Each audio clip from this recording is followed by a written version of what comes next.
Pete Gati, BMSN. When I was getting out of the Navy, not getting out, when I was in August of '63, my ship was going back to the Med. So they kept asking me, was I going to ship over? Boat says, we got to bring somebody in on the helm if you go.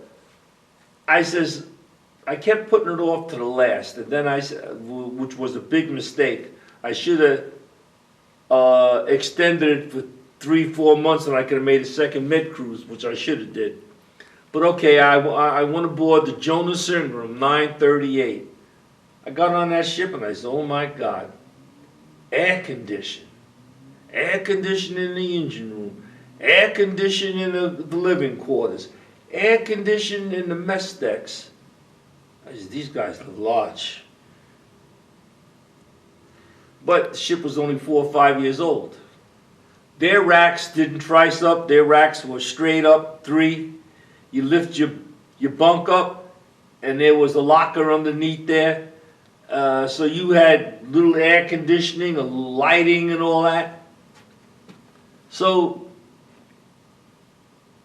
their mess decks was like, okay, mess decks is where you eat. Their mess decks was like a cafeteria. They even had, when you go for your food, it's all glass. You go up and they put on what you want to eat. I mean, these guys lived good compared to what I was used to.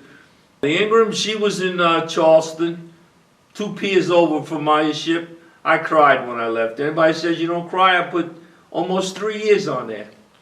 So I go over to the Ingram, reported aboard, and they said, okay, you're a BMSN, First Division, and the boatswain mate, first class, says, okay, you're a BMSN, leading seaman.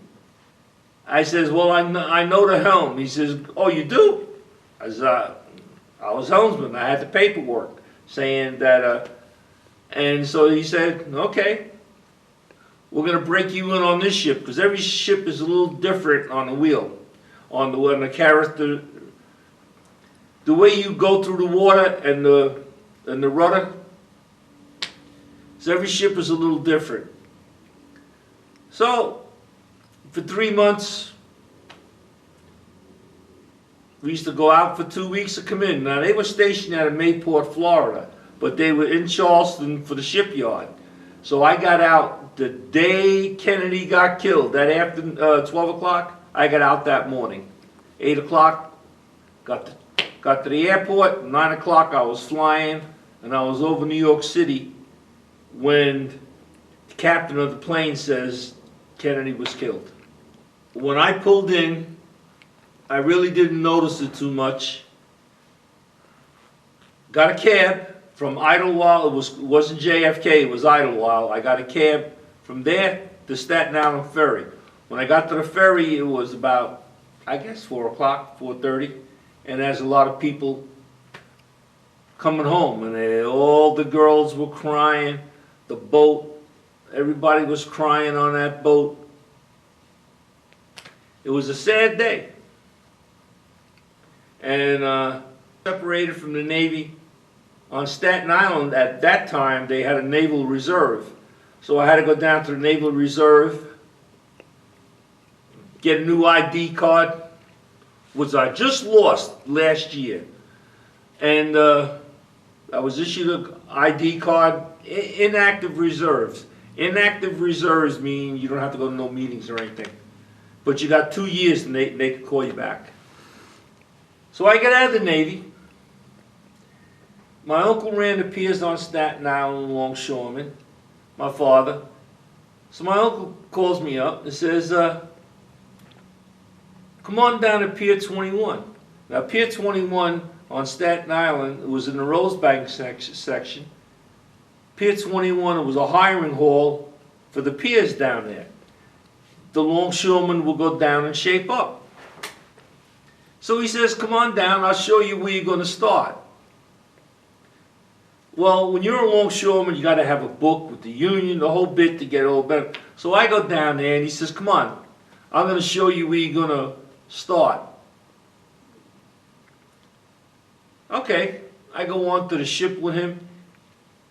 We get to the hole, cargo hole, and he says, oh, you're going to, down there.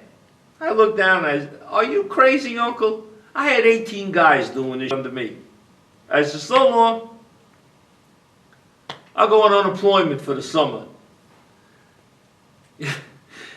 Now, all my uncles were down there, except for the one or two uncles that were involved with the other stuff, and my father.